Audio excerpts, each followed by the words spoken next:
Okay, now that the Hunger Games countdown is over, we are live with our friends. Wait, are we the and friends of Yeah, Akil and friends? no, you're just Jen. You're special. You don't get you're not What grouping about with other Amy? people. Can Amy be like Amy, Eh, Akil, Amy, Jen, and friends? That works for me. Okay. That Yeah, works. I love that Amy was like, yeah, that's it. That's it. Mm. Keep going that Yeah. direction. I feel Okay, like so I we're feel here. like it can't just be Amy though. I feel like it has to be like the family. No, well, she has like a Scylla Sisters brand because her and There her we sister. go. There's yeah. Like Yeah, I feel like it needed yeah, to be like the yeah, family. yeah, yeah. You know what? We need to make more. Okay, anyway.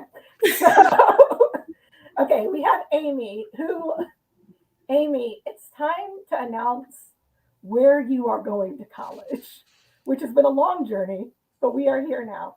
Tell Yeah. everybody where you're going to college after Hilton High School Bulldogs. Go ahead. I'm going to be going to Virginia Commonwealth University. Yes. Stand up. Yes, Woohoo! the shirt. Yes. Yay. Yay. Which, by the way, if you don't know, it was featured on the Bel Air series, so we're super proud. Haven't had a student close at VCU, so this is a first for us. I'm actually really excited to see what happens with this. And then we have Akil and friends, but like Akil, not and friends. Not any friends. No friends today. Just y'all. Y'all my only friends today. Okay. So who is not a lot of other spaces, but is permitted here at We're not talking about the other spaces where we're not allowed. All right, we're not talking about You're those spaces. always welcomed here. You are Well, thank always you. welcome into this space. Akil, can you tell everybody what you do for a living? And What don't I do? yeah, I guess we can say I've been in the shadow education mhm, industry for 30 years, working, just outside of the educational space, test prep, college admissions, all of that sort of stuff. Right now, the formal day job is Senior Director of Advocacy at Fair Test, which is the National Center for Fair and Open Testing. And the part-time, more lucrative job is a expensive test prep tutor. mhm. Does all the tests from ISEE for fifth grade to GMAT and LSAT for graduate school. Stop. Don't say that word here. I would rather take the Virginia bar again than take the LSAT again. And I know what you're going to say. It's so easy. Your life was not on the line. Okay, I do tell people that I get 50 points on the SAT router because I just don't care. Like Yeah, it means LSAT. nothing to me, so I get an advantage. I Jesus, I never used the LSAT in law school, which apparently was 13 years ago. So we're here to talk about misconceptions in college admissions. You wrote this article. Are you aware that you wrote this? I'm like, are you aware that you wrote an article called "Hate Read Admissions Testing and the Media"? Oh yes, I did write that. That was a rewrite Yeah. of something I wrote like 6 years ago, or I don't know, 4 years ago. Something. This is how we do it in law school. I'm like, that is you, correct? So, and one of the things that you said in here is, can you tell us a little bit about the article and why you felt compelled to update this article? Sure. I mean, the biggest thing for me is that like so often in the news stories you see, there are two things that happen. One is news stories with a very narrow point of view, Mhm. right? Like, I don't know, if you happen to be reading Town and Country that talks about how it was a horror show in college admissions. And the article is essentially that rich kids didn't have the advantages they used to. Right. So Okay. there's the one element of the media which is a very narrow perspective on what's going on in the world that looks at a very small slice of colleges that most kids don't go to. Right. And then there's also the things that are largely incorrect and sparked by people's business interest. A lot of time you have a consultancy or something like that. It's like, hey, put my boss in the paper, and Right. that's how PR works. They Right. pitch stories to newspapers. And Mhm. so I ended up on Twitter doing a lot of hate reading, where I would read Mhm. an article and have to factually, I mean, the formal term for it is I love that you fisting. said have to. I kind of have to. It's real hard to read something, it starts off like, Let me tell you I about say as the a philosophy. perfect Twitter user who never, ever, ever would ever go off on anyone for no reason. Yeah, Exactly. yeah. So, sometimes you have to correct incorrect things. And I started doing that on Twitter. Hmm. And then I decided to make it more formal and put it in a blog and also try to be helpful by recommend the authors, the journalists who I find to be really balanced and thoughtful and accurate in their reporting on higher education. So that's sort of what prompted it. Amy, what's the biggest misinformation you received about college admissions before this year? Like one thing that you, Yes. yeah. Well, you're like the biggest. I have so many. Okay, run down the list.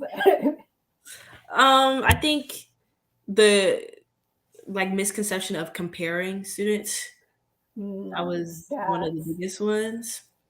And then there's a lot.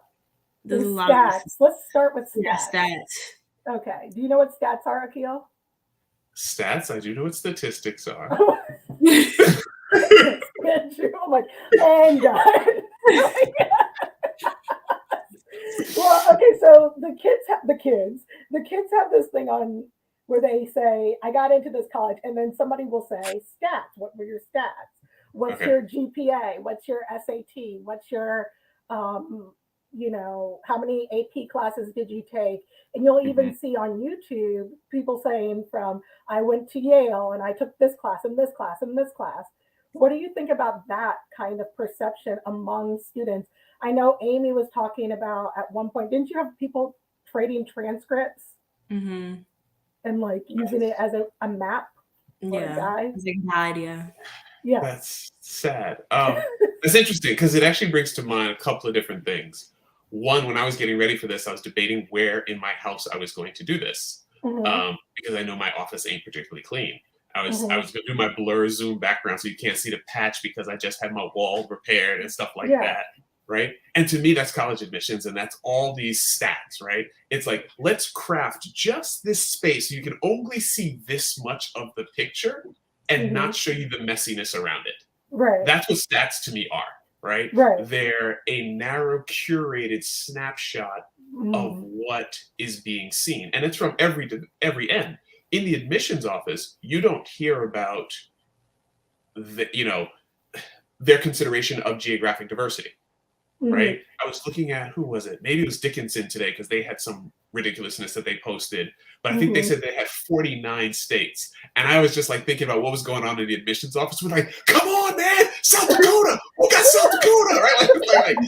We just Why need that was the state last let state. go? It's like, somebody go to South Dakota. Right? It's like, and at that point, any kid at all from South Dakota who applies, regardless of their stat, getting in, right? Because they gotta Right. complete the stat, right? So Right. it's fascinating to me how much. And so there's that one problem of the narrowness of the picture conveyed, and then there's the other problem to me of the gaming of it all. Like you're trading transcript with somebody else for what purpose? To maybe find out with some marginal accuracy whether or not you might get in. So you're doing all of this work to avoid a potential no. A real polite no. Like colleges are going to be real sweet about telling you Yeah. no. It might even be just the extra checkbox on the Common App. Right. It's like it's a really strange thing to spend all that time and energy to mitigate one no. It just seems not worth it to me. Well, and I feel like it takes me back to the Netflix series. Well, it should be a series. It should be. I would watch just to be clear, I would watch a series on this on the Varsity Blues scandal documentary that you were in, where the girl was crying. She's like, I didn't even want to take AP environmental science. I'm like, okay, no, I don't think any admission person in the world was like, well, we were about to let her in, but she doesn't have AP environmental science, so Right, like right. kick And her out. that's the challenge, right? Is And that then you said in that documentary, you're like, the problem is you're focusing on the wrong schools. There's so many other schools. I mean it's a narrow focus on particular schools. It's also a narrow perception of what gets you in and what doesn't. right? That one class probably ain't it.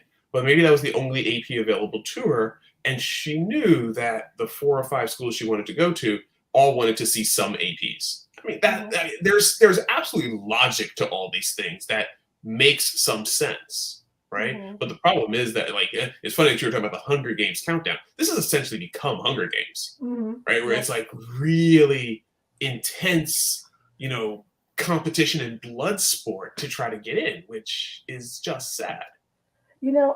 I told our friend Hoover, I said, why do they let me exist at all?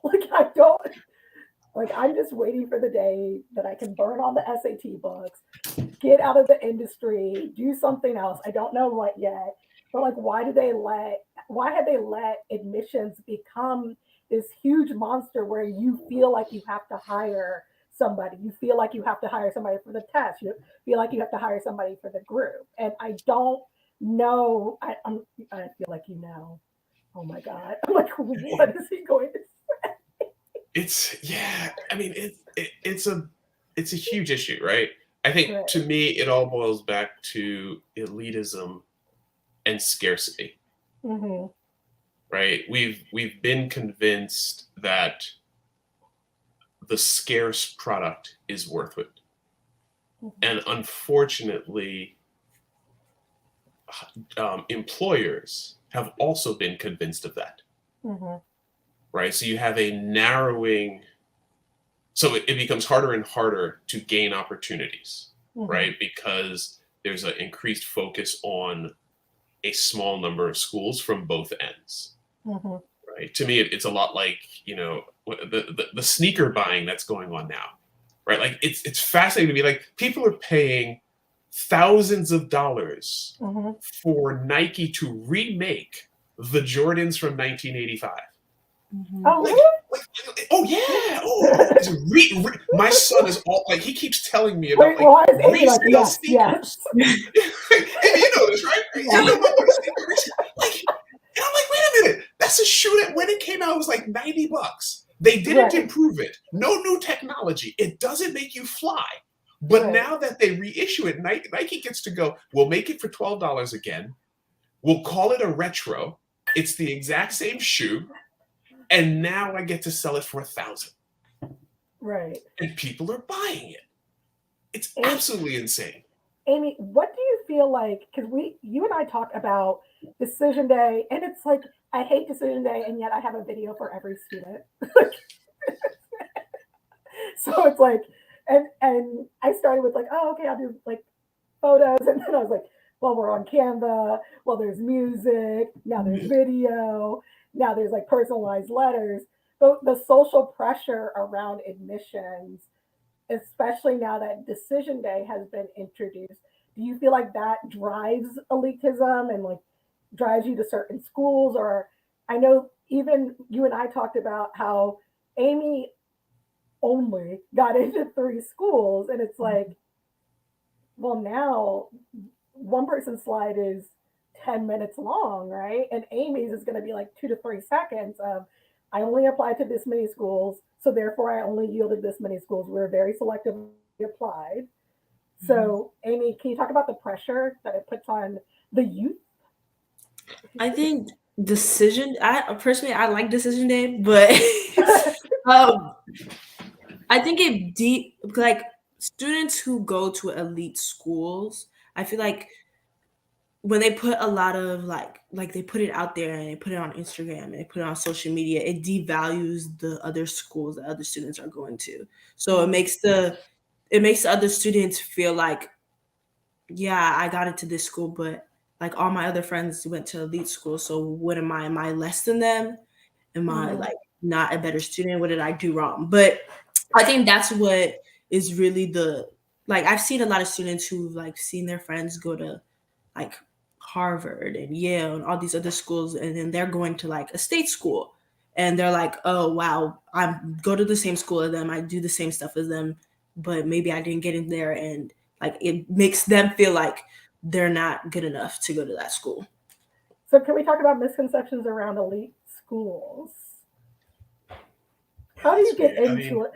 getting in with Akil and friends, how do we get in to an elite school? What does elite school mean to you? Let's start There there. we go. That's the question, right? What You know, is an that elite lawyer school? brain kicked in. I was like, wait a second, we haven't defined the term. Lay the foundation. I mean, to me, it's popularity.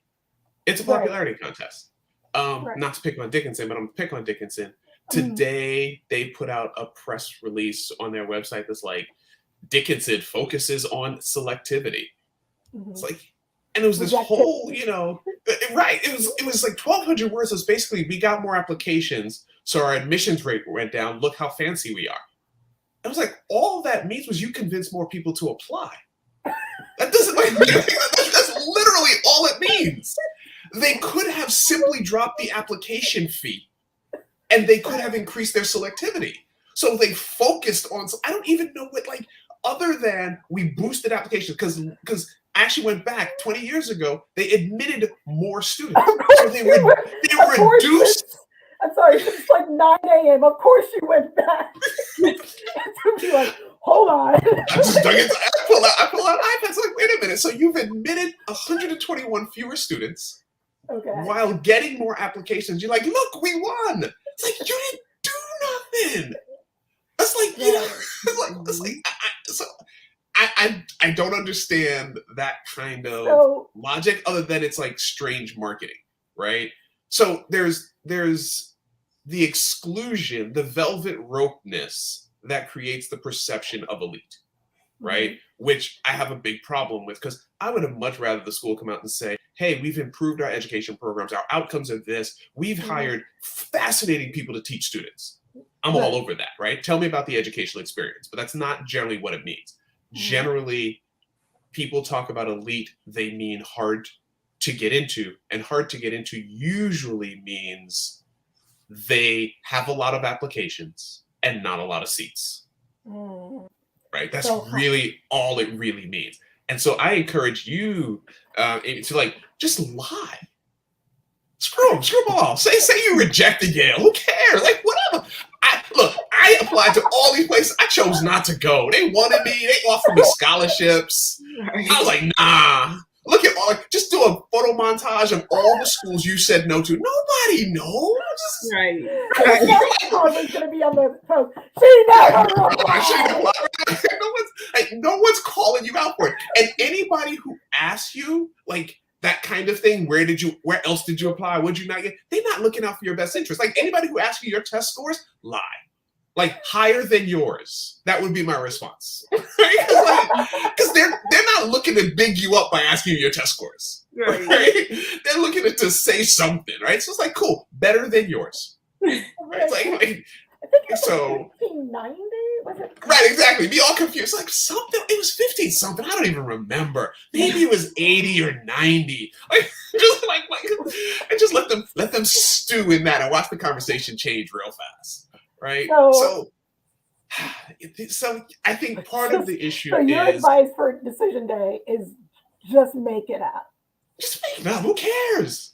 So what difference does it make? I should add everybody on the Common App, because technically. There it is. Technically, you could have applied to all of them. There it is. Did apply, and they said that they're members. So technically. And you decided not to go to 6,000 colleges. Yeah. Anybody ask you, I decided not to go to 6,000 colleges. Among them, the schools that lots of people consider to be elite. I decided not to go there. It wasn't. Which is absolute truth. Amy, do you think the kids, the youth buying these sneakers are you think they are driven by rejection and Akil's term copyright? It's technically copyrighted, just by the way. It's technically copyrighted, but not trademarked. Yeah, no, technically it's copyrighted. It's protected under law.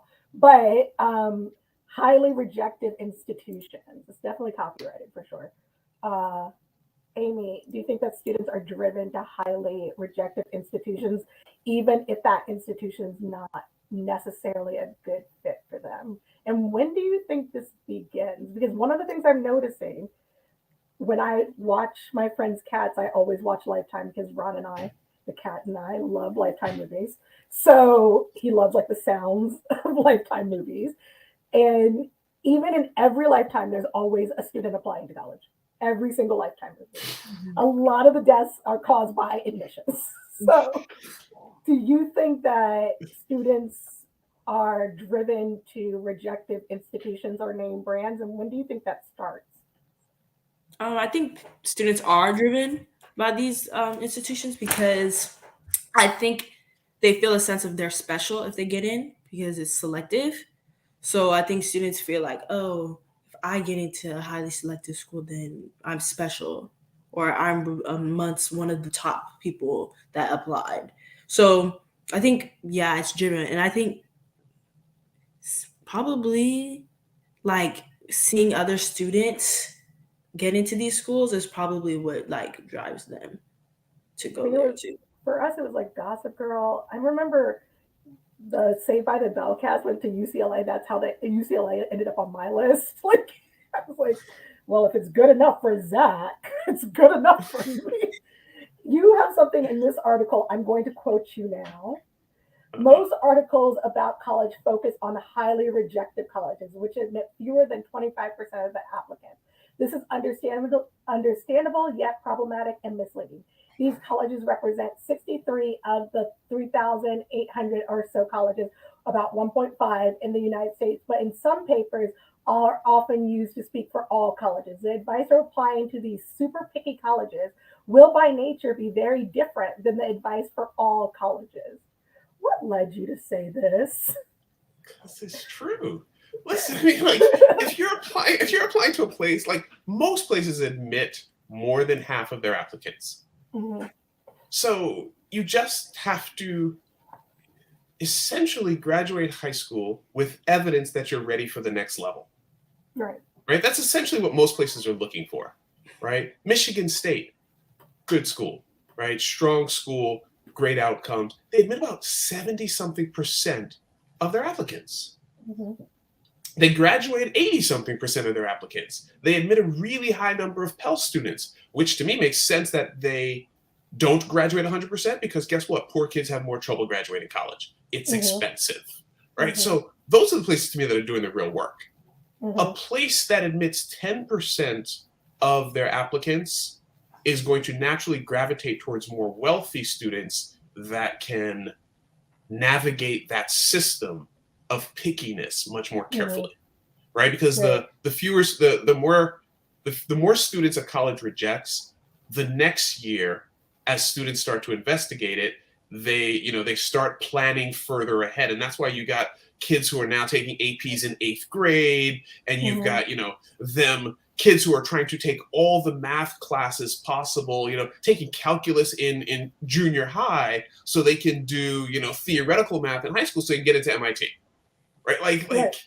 Because the more selective these places become, it creates this whole Hunger Games thing of the super uber competition to Mhm. make yourself look good in this process, right? Mhm. Which is driving a lot of negative outcomes, anxieties, and all of this stress, right? Which is a huge problem.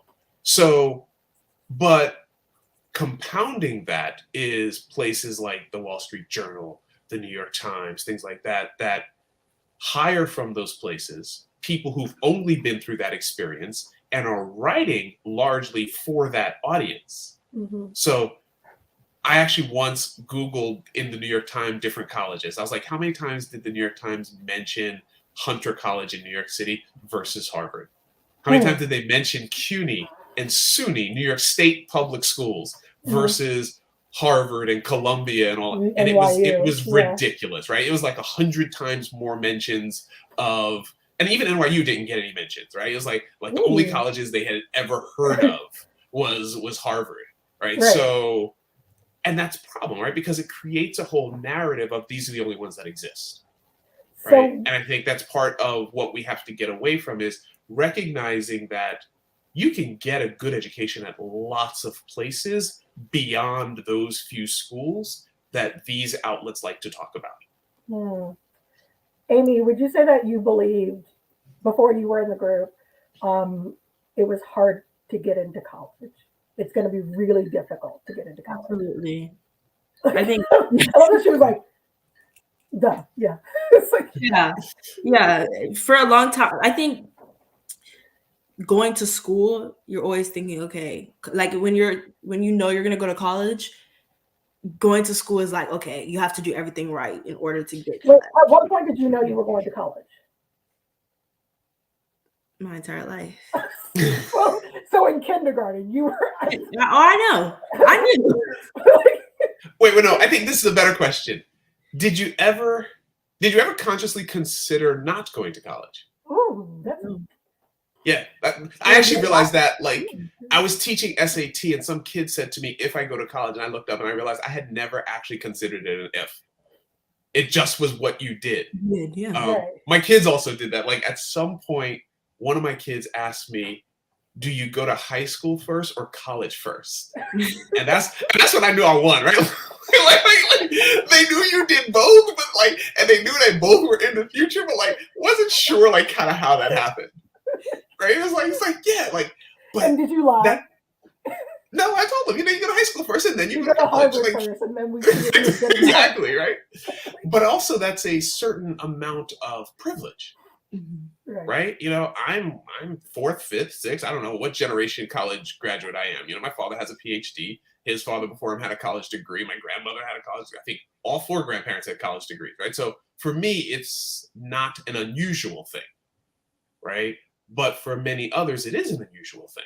Right. And so I think that becomes part of this whole thing that gets all messy is that, again, with the narrowness of the viewpoint, so much of this conversation of people who are like me, where they never considered not going, and then they talk about the experience as if everyone comes from that same lens, where the thought of college is which of these 60 colleges am I going to, as opposed to which of the 2,000, or am I thinking about going? Right. And a lot of that is environmental. It depends on who you grew up with, what, all of that sort of stuff. And so it's a big issue. Mm-hmm.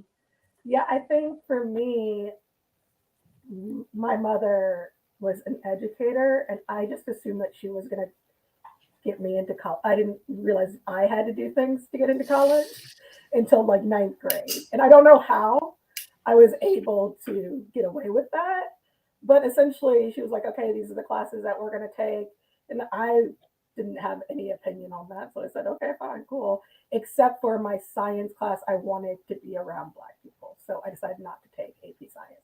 That was it. I was like, Nice. I want a Black class, which tells you a lot about how AP and gifted and things like that can be very segregated experiences. But for me, I knew that. But let's talk about this. This is something that's coming up now that schools are starting to publish the stats. Accepted with score, if it's more than 50%, it's test scores preferred. So essentially, if a school says we accepted 60% of our class with SAT or ACT scores, 40% of the class with ACT and SAT scores, that means they prefer an SAT, ACT. What are your thoughts on that? And test optional in general? I like test optional. I'm a fan. I think so. The biggest thing for me with test optional is it mitigates the damage from the test and the focus on the test. Mm-hmm. Right? It allows students agency. If you think you're a good test taker, you send it. If you aren't, then don't. It allows students agency. I think that in terms of the statistics of who's admitted with or without, it's a question. It's largely historical privilege that's being expressed there, right? Those who typically have been able to spend years focused on the test in whatever way they wanted to, right? Through history of taking multiple choice admissions tests, through test prep, through all of those sort of things, right? Are now seeing that opportunity to use that as an advantage is going away, and they're just they're bothered by that. This is a thing that got me once I got on Twitter learned that the SAT and ACT had been lying to me, learned that these, like, because I started doing non pro bono groups, and I started noticing, it was like, wait, a lot of these kids are getting like 890, and then they're just, the minute they get test prep, they're going up, right? So why are they initially getting 890? And it's just like they just didn't know how to take the test, right? But I the mean, one thing that I found in SAT and ACT is I started to realize how much it was tied to wealth. And then you started showing me, you're like, well, here's like all the proof, right? So when I see, for me, as somebody who is knows who's test prepping, right? I see 70%, accepted with scores. I'm like, okay, you have a rich population. But also, the one thing that surprised me is how many schools, once I started asking them, all things being equal, it comes down to the SAT score. They're like, oh, no, we don't even. because So that's, yeah, is it actually an advantage? Was it ever actually an advantage? Like, I look do at it the you? same way as I think I look at it the same way as I did APs, right? Okay. It's the same question with the same answer. Should you take an AP class? Is it an advantage? Well, if you do well, it is. But if you don't, it's not. Mm. Right? So it's like it's the same non-answer you can give for an AP. Should I take an AP class or a regular class? Should I take an AP class and get a B or a regular class and get an A? Right? And the answer from admissions has always basically been either take the hardest class you can and get the best grade you can, or take an AP class and get an A. Either way, they're stepping around the answer that someone wants, right? Because there's Right. not really an answer there. So I think that the issue with testing for me is that it stands outside of classroom work. It relies largely on a separate parallel education system, Mm. right? So what it shows something, but it's more noise than signal. I have a 16-year-old right now who is, make sure they listening, right, better at basketball and better cooking than I am, and probably a better artist. Like, I love that you couldn't give him artists. I went to school for architecture, right? He was customizing sneakers. Like, so during the pandemic, he started customizing sneakers. He started cooking, and like legitimately, I have a deal with him. Anytime he wants to cook, and I will clean up because I'll just eat whatever you make. Don't even ask me, just cook it. I will eat it. It will be better than anything I could possibly cook myself. Right? Like, so, and he's never taken classes. Well, he did, like, and he's better at basketball too, right? Like, so he's had these skills and then on top of it, we've put him in classes. So we saw talents and skills in him and given him classes on top of it, right? He's probably better at those things than me anyway, but then you add on top of it the training and the classes, and I can't compete, right? And to me, that's a lot like test prep. Like, certain people have the ability to go, oh, look. Library. You can go to the library. Yeah, nah, that's crap. Like, grab the wrong book and see what happens. Right. But like a rich kid, they're like, would you like a library or a tutor? Right, like, yeah, like, you're gonna tell me that, I don't know, having a professional chef teach you how to cook and getting a book from the library is going to be the same thing. That's a lie. There's no way those two stack up. So, I mean, to me, it's really a question of, one, like, so test prep is developing knowledge and skills. The more opportunity, the more experience the teacher to develop those knowledge and skills, the more time you have with that person, the more you're going to get out of it. Right. And so that's the real issue that, like, which creates a lot of the problems with the test. Well, it's also like the micro for me. It's like, hey, by the way, you've never gotten a circle question right, so never attempt that again. There's all the strategy stuff is a whole nother ballgame. Amy, he said students have the choice. They have agency because of test optional. Do you feel like students feel like they have a choice in engaging with the SAT or ACT? I think when test optional first came out, no, they didn't feel like they had no choice. I think people still believed that it was all like fake and they still had to take it. I think Right. now, honestly, my class, I've seen a lot more and more people feel the need to like have option. They have an option. And there's like Mhm. probably I would say like 60-40 of my class Mm. probably take like 60% probably doesn't take and 40% does. And So did you prepare for it? no. Okay. She refused. You just wrote it off right away. You were just done. You're Yeah. like, I ain't doing it. I think her sister was like, "Don't take it," and I was like, "Wait, she should take it once." Like what? Yeah. And then she talked to Amy, and Amy was like, "No, I'm not doing it." Yeah, it's interesting because like I feel like, and it's funny, as a test prep and a test optional guy, Mhm. Amy would have been one of those I would be encouraging to do it and One wait and time. see whether you submit it, Yeah. right? So I like what you're saying because it means you're like, I'm more cautious than the students are being, which I sort of like, right? Like Right. I want students and families pushback, like, yeah, I'm done. I don't like the test. I don't want to do it. Don't want to prep for it. I'm kind of good with that. Mhm. Right. Right. But then University of Tennessee comes. University of Tennessee is hysterical. Oh my god. Oh. Can you tell See, everybody I what mean, happened at University of Tennessee? jeez. And I'm going to go into the conspiracy theory 100% David Coleman planned this. See, I'm gonna stay away from conspiracy theory. Okay, so University of Tennessee initially was test optional. Somewhere in the early pandemic, they declared they were Mm-hmm. test optional. They said they were going to do it for 5 years. So I believe that announcement was in either 20 or 2021. So it should have lasted for students looking to start in 2025. It should have lasted through then. Last week, they announced that they were going to go back to requiring tests Right. immediately. So for students applying, I believe for class of 2023, so 2 years early. Okay. Right. Concurrently, of course, I like to dig around in stuff, and folks, I know we like to dig around in data. There was a Mm-hmm. board meeting because Tennessee's a public university. You can find the minutes from their board Oh notes, my God. right? So there was a You board should have meeting been a lawyer. You should have in been a May. lawyer. There was a board meeting in May at the University of Tennessee. They just issued a report from the different campuses on how admissions test optional was going.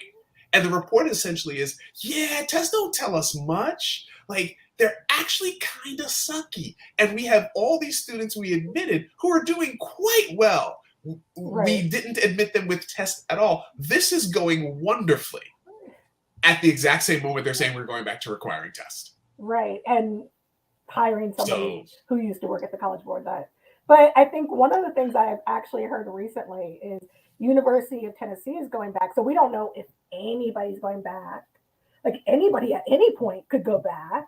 So therefore, you got to take the test. it's messy, right? I definitely think Or Tennessee's more announcement in scholarships. the middle makes things more complicated, Right. especially if you're in the South, in a red state, an anti-CRT state, all of those states that are doing crazy political things. And you plan on staying and applying to those universities, I would probably hedge my bets and I would be prepared for the test just in case I needed it, rather because you don't want to be the student who suddenly finds out that I'm trying to send my application tomorrow and I don't have a test. Right. Right. Right. Unless you're going to So California. right, unless you're going to California. Right. Landed. California is not going to go back before the 5. Like California announced that they were permanent. If they were to change, they would give lots of lead time on making that change happen. Right. Right. Right. But Tennessee, Georgia, Alabama, places like that, I would be more cautious. Right. And I think for me, I tell students and parents, you got to find a school. A lot of times we try to fit the students into the school. And I feel like I get credit for this, but it's not, the students will say, "Oh, Miss Jen, you helped me get into this college." I'm like, "No, I knew that you were a good applicant. Like I knew that you have the traits that this college is looking for. There are colleges that are looking for your student. And Yeah. if your student is not doing well on the test, it doesn't mean invest more in the test. It might mean change the list and find colleges that do value your student as opposed to sticking on that same list and forcing your student through this experience." That's the problem with brand, right? I think Right. that's the problem that we have in this country with the brand obsession. Mm, Right? And I think about that for good and for bad. If we go back to the sneaker example, right? I pretty much always buy Nikes. think I've always had Nikes or whatever. I accidentally bought a pair of Kyries that my son was laughing at me. He's like, you bought somebody's sneaker there, right? Like, because I intentionally avoid the ones that are branded by an athlete because they mark them up just because they're branded. It's like, it's the same Nike made in the same factory. I don't need the one that has somebody's name on it. I'm not paying extra to put Kyrie's name on my foot, right? And I think that we do the same thing with college. Like, it makes it harder. It makes it more stressful. I don't know that it adds particular quality, right? I do think there are quality markers, but we often don't look at them, right? So I think that one of the challenges, outcomes, aid, right? Like, I would never send my child to Duke, right? Never. I would fight him tooth and nail if he said he wanted to go to Duke. Because I grew up in the 80s and I like basketball, and the Fab Five were my team, and therefore I must hate Duke forever. JJ got a kid who was one of my brackets, so exactly. So I did recently forgive him after his statements. I was like, you know what, JJ, we feel now. But if it was Duke for 10 grand a year, or let's go crazy, let's go the other way, or Howard for 50 grand a year, he's probably going to Duke. Right. As much as I hate Duke, I understand my hatred of Duke is entirely basketball driven, which is also not reasonable, right? Let's make that a little more complicated. Duke for 20 grand a year and Howard for 10 grand a year. That's a real conversation to have. Right. Even vice versa, right? So I think that far too often you have people who'll say Duke is tops no matter what. Yeah. And that's just not true, right? Like there are lots of things that will change that perspective, right? Now, if Duke recruits my son for basketball, I might actually pay 10 grand a year, 50 grand a year for him to go play on Duke's. Like if I could pay 50 grand a year for him to play on Duke basketball team, I probably would do it. I couldn't afford it, but I would do it. I find high level basketball, I'm all in. I don't know. You would be wearing his jersey. I'm in. I would try to leverage that maybe to get him on, Georgetown because Patrick Ewing is there, so I think that's part of the problem here, right? Is that they're all, and notice none of the things I've said right now are about education, right? I'm talking about all those colleges that have created particular perceptions in my head because of when I was growing up, what their basketball teams did. I actually thought Georgetown was an HBCU forever. I thought so too, yeah. They had Patrick Ewing and Alonzo Mourning, John Thompson. And I think, the brand recognition, popular, perception, right? None of those things are actually about education. So I think that when you're looking at a college, you should be looking at an education, a career outcome, and the cost of paying for those things, right? There's a price at which I will pay for an education at certain places, right? There's a price at which I won't pay beyond that for an education at that particular place. The one thing I tell people is, why are you letting kids look at a college before you tell them how much you're going to pay for that college? Because you won't know. It's not Disney. Because that's how we do this warped system. We don't tell anybody what the price is. No, I'm just saying, for me, not what the college is going to offer you, but my parents would said to me, if you go to UCLA, it's going to have to be free, and somehow you're going to have to pay to get yourself across the country because we're not paying for that, right? And I think that got rid, when UCLA came back and said no, I was like, well, I didn't even want to go, blah, blah, blah. So yada. But I think, I'm sorry, UCLA said yes, because I realized now I can lie about that. UCLA said yes, I said no. I couldn't go, I couldn't do that. But I think that's, for me, I say sit down and have your kid come up with a list. And the list is just based on what they've heard around school and da-da-da. For me, the number one resource is go talk to the counselor in your school and say, where are students successful? Where have we been sending students? Who do we have good relationships with? Not a lot of people use their counselor. That's biggest misconception. Biggest misconception, your counselor knows nothing. And Amy, I know everything. What drove your search? Yeah, Amy, what drove your search? What's our What were what? like the first things you looked at when you were applying? Good pre-med colleges. Nice. That honestly, that's one things I didn't look at is like if I liked city schools or like more like closed off schools. I didn't look at that, but honestly, it was just has a good pre-med program, has a lot of students that graduate there and goes to med school. That's basically the main two things that I looked at. And Dang. what drove your Why did I not know selection? that before? Yeah. What drove your selection? Like ultimately, this is the place I decided to go. What made my selection? Yeah, I know the That- answer. Yeah, say it. Money. Money. Money. That's fair. Yeah, You but did all like, the we work on the also front ran. end. To be fair, like we ran out of time. Like Amy's last decision week was chaotic because Yeah. normally I'm like, we can appeal, we got this, da da da. But Yeah. like, it was like all the stars aligned, and we're like, it's VCU. Yeah. You have 2 days, and it's now VCU. I mean, So I think that that's what I would like to hear from most students. I think that like if you create your list, you vet the colleges before you apply. You apply to schools, you apply to a decent range of schools in terms of selectivity so that you have a chance of landing somewhere. But you only apply to places that you're willing to go, yeah, right? Probably applying to some publics and some private so that you have a decent range of pricing.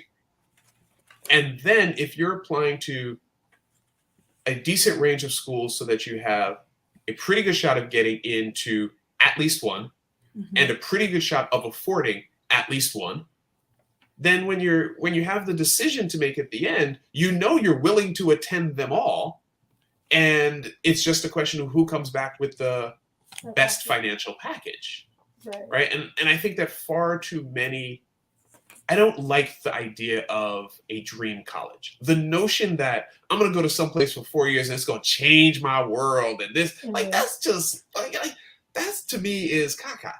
Right? Like, I just don't believe that an institution is going to be that life-changing. I think it will be, it'll expose you, it'll give you opportunities, you'll meet people, but that happens everywhere. Right? And so I think that, like, you create the best set of options you can, and then you make the choice at the end of the day. Right. And I think, I mean, I can't stand dream school because, like, to me, what you are usually focusing on for dream schools is not the things that, I mean, and I said this, I thought it was very profound. Rich schools feel great because they're rich. Rich places feel great, right? But then you get there and graduates are teaching you and you don't have, a great mentor and every day is a slog, but you're conditioned to believe that this is good for you, right? It's like, oh, no, this is the way that we do it here. But you have your boba tea, and that's what that's what matters is your boba tea bar. So I think, yeah, you just have to.